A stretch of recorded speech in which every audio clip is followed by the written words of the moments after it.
Hello everyone, कैसे हैं सब। हम अपना जो मुकेश की स्टोरी जो पढ़ रहे थे उसको कंटिन्यू करते हैं। यहाँ पे जो हम पैराग्राफ पढ़ने वाले हैं उसमें मुकेश की जो ग्रैंड मदर है, दादी माँ है, वो अपने लाइफ के कुछ एक्सपीरियंसेस हमारे साथ शेयर कर रही है।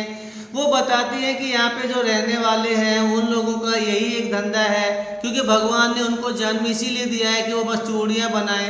यानी हम कह सकते हैं कि उन्होंने अपनी जो फॉर्च्यून है इसको एक्सेप्ट कर लिया है कि यही सब हमें करना है। तो let's start. It is his karam, his destiny, says Mukesh's grandmother, who has watched her husband go blind with the dust from polishing the glass of bangles. Can a God your lineage ever be broken? She implies. तो कहती है कि यही उनका उसका कर्म है।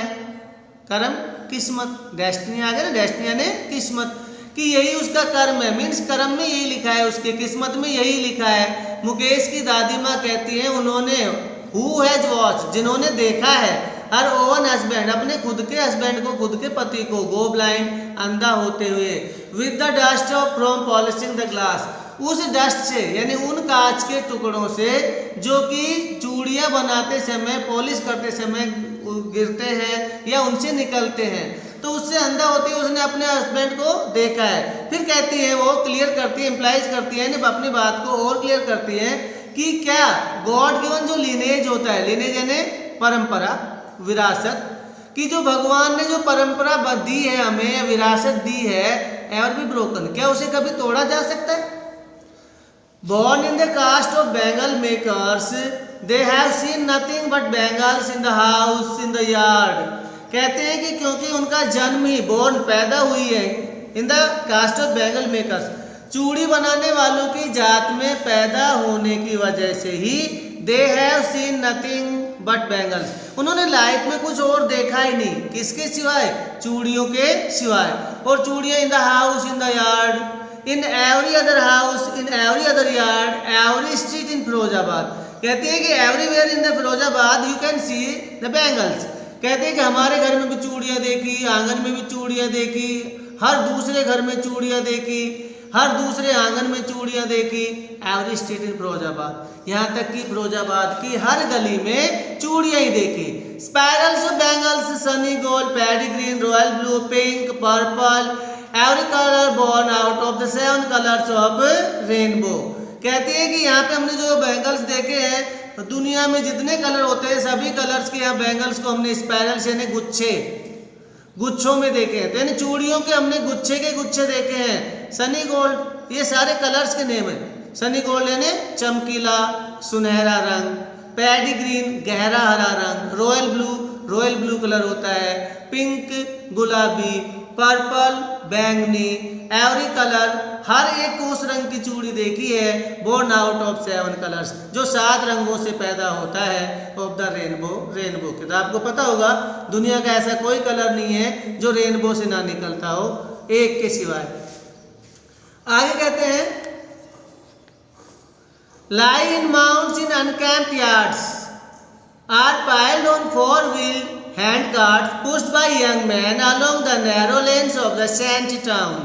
कहते हैं कि इन चूड़ियों के ढेरों को हमने लाई पड़े हुए देखा है, इन माउंट्स यानी ढेरों के रूप में, अनकैम्प्ड अव्यवस्थित सा, यार्ड आंगन यानी जो कि आंगन साफ सुथरा नहीं है, अव्यवस्थित सा है, गंदा सा दिखाई देता है, उसमें ढेरों के ढेर पड़े हुए देखे उन्होंने चूड़ियों के। Are piled on 4-wheeled hand carts, और कहते हैं कि चूड़ियों के ढेर जो है ये पाइल्ड हो यानी ढेरी लगी पड़ी है, किन पे लगी रहती है, 4-wheeled hand cart, समझ गए हो गए तो 4 पहियों वाली वो गाड़ी जिसको हाथ से धक्का दिया जाता है, ठेली। पुश्ड बाय यंग मैन, और उस 4 पहियों की गाड़ी को धकेला जाता है नवयुवकों के द्वारा, अलोंग द नैरो लेन्स, इन सकड़ी सकड़ी गलियों में, ऑफ द सेंटी यानी इस गंदे से, टाउन यानी कस्बे की, तो इस गंदे से कस्बे की गलियों में नवयुवकों के द्वारा उसको धकेला जाता है, यानी हर कोई यही करता नजर आता है। एंड इन डार्क हटमेंट्स, और इन अंधेरी हटमेंट्स यानी बस्तियों में, next to the lines of flames of flickering oil lamps, sit boys and girls with their fathers and mothers welding pieces of colored glass into circles of bangles. कहते हैं कि इन अंधेरी बस्तियों में इन lines के आगे यानी फ्लेम्स यानी लपटे, लौ, फ्लिकरिंग यानी टिमटिमाते हुए, ऑयल लैम्प्स यानी दीपक, तेल के दीपक, तो तेल के दीपक की जो लो है जो टिमटिमाती रहती है उसके सामने बैठे हुए देखा है किनको, लड़के और लड़कियों को। किनके साथ? अपने अपने पेरेंट्स के साथ, फादर एंड मदर्स के साथ। वेल्डिंग पीसेज, और बैठे बैठे वो क्या करते रहते हैं? जोड़ते रहते हैं। Pieces of coloured glasses, coloured glass, तो रंगीन कांच के टुकड़ों को बैठ करके वो जोड़ते रहते हैं इनटू सर्कल्स ऑफ बैंगल्स, चूड़ियों के वृत्ताकार आकार में यानी गोल आकार में। Their eyes are more adjusted to the dark than to the light outside. कहते हैं कि उनकी आंखें ज्यादा एडजस्ट हो गई अब किसमें? अंधेरे में, डार्क में। किसके बजाय? देन के बजाय टू द लाइट, रोशनी के, आउटसाइड, बाहर। यानी इन लोगों को अंधेरे में ज्यादा अच्छा दिखता है। किसके बजाय? रोशनी के बजाय, क्योंकि आंखें ज्यादा अच्छे एडजस्ट हो जाती हैं। यानी आपको पता है जैसे माहौल में आप रहते हो आपकी बॉडी उसी के अकॉर्डिंग हो जाती है। दिस इज वाई, इसीलिए they often end up losing their eyesight, इसीलिए उनकी आई साइट जो है वो खो जाती है, अर्थात उनकी आंखों की रोशनी चली जाती है बिफोर दे बिकम एडल्ट्स, इससे पहले कि वो बड़े होते हैं, यानी बड़े होने से पहले ही उनकी आंखों की रोशनी चली जाती है।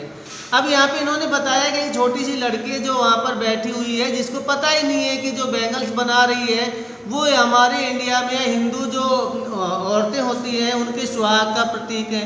तो लड़की जिसका जिक्र किया वो है Savita. Savita young girl in a drab pink dress, Savita एक छोटी सी लड़की है जो ड्रैप गंदी सी पिंक ड्रेस में है, यानी उसने एक ड्रेस पहनी है जो पिंक कलर की है जो बड़ी गंदी सी है। Sits alongside an elderly woman, और वो एक बहुत ही बुजुर्ग सी औरत के बगल में बैठी हुई है। सोल्डरिंग पीसेज ऑफ ग्लास, कांच के टुकड़ों को जोड़ रही है। As her hands move mechanically, उसके हाथ जो है मैकेनिकली चल रहे हैं यानी मशीन की तरह से चल रहे हैं। Like the tongs of a machine, जैसे कि किसी मशीन के दो टॉन्ग्स हो यानी चिमटे चल रहे हों। आई वंडर, मैं सोचती हूँ, if she knows the sanctity of the bangle, sanctity यानी पवित्रता, कि मैं सोचती हूँ कि क्या ये लड़की पवित्रता को जानती है ऑफ द बैंगल्स, चूड़ियों की। शी हेल्प्स मेक, जिन चूड़ियों को बनाने में ये हेल्प कर रही है क्या ये इनकी पवित्रता के बारे में जानती है? It symbolises an Indian woman सुहाग, कहते हैं कि ये सिंबलाइजेज यानी प्रतीक होती है किसका? एक भारतीय औरत का सुहाग का। ऑस्पिशियसनेस इन मैरिज, और शादियों में इसको ऑस्पिशियसनेस माना जाता है अर्थात शुभ माना जाता है, पवित्र माना जाता है। इट विल डान ऑन, डान होने ने पता चलेगा, तो इस लड़की को पता चलेगा सडनली अचानक से, वन डे एक दिन, when her head is draped, जब इसके सिर को ड्रैप एंड ढक दिया जाएगा, कवर कर दिया जाएगा, विद ए रेड वेल, एक लाल घूंघट से, अर्थात जब इसे शादी का लाल जोड़ा पहना दिया जाएगा तब इसको पता चलेगा। हर हैंड्स डाइड रेड, इसके हाथों को लाल रंग से क्या कर दिया जाएगा? डाई कर दिया जाएगा यानी रंग दिया जाएगा, विद हैना यानी मेहंदी से, अर्थात इसके हाथों में लाल मेहंदी लगा दी जाएगी।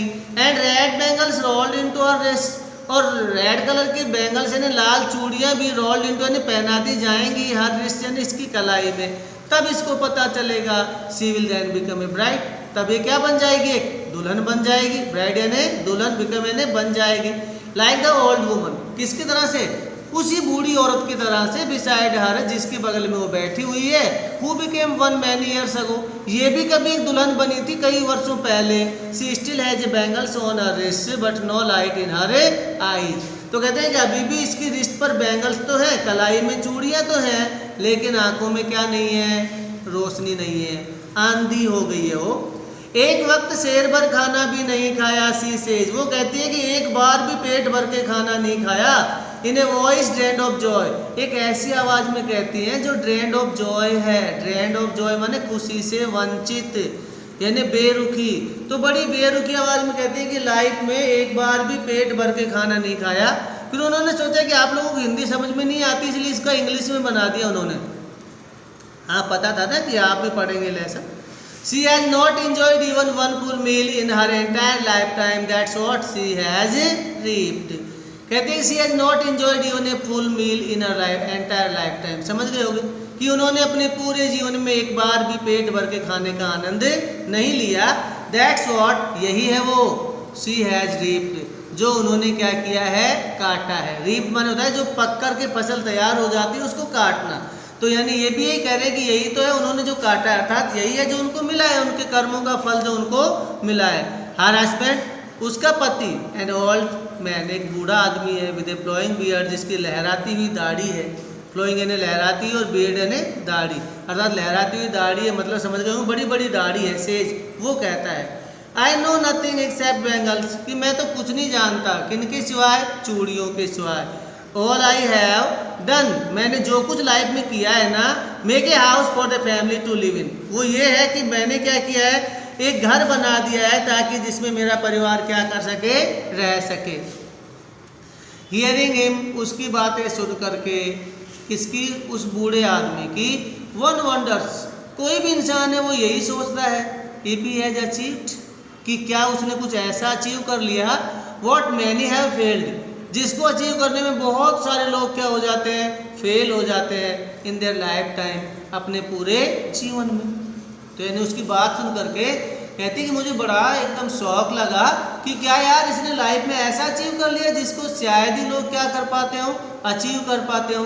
ही हैज ए रूफ और हिज हेड, कि उसके सिर पर कम से कम क्या है, छत है।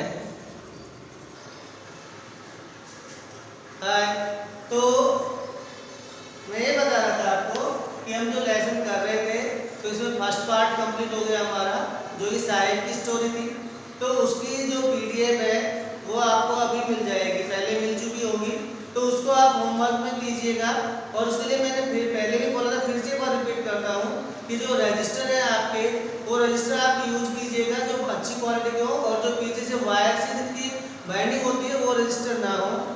दूसरी चीज़, आप इसको जो लेसन कर रहे हैं क्वेश्चंस को तैयार करते रहिएगा। Thank you.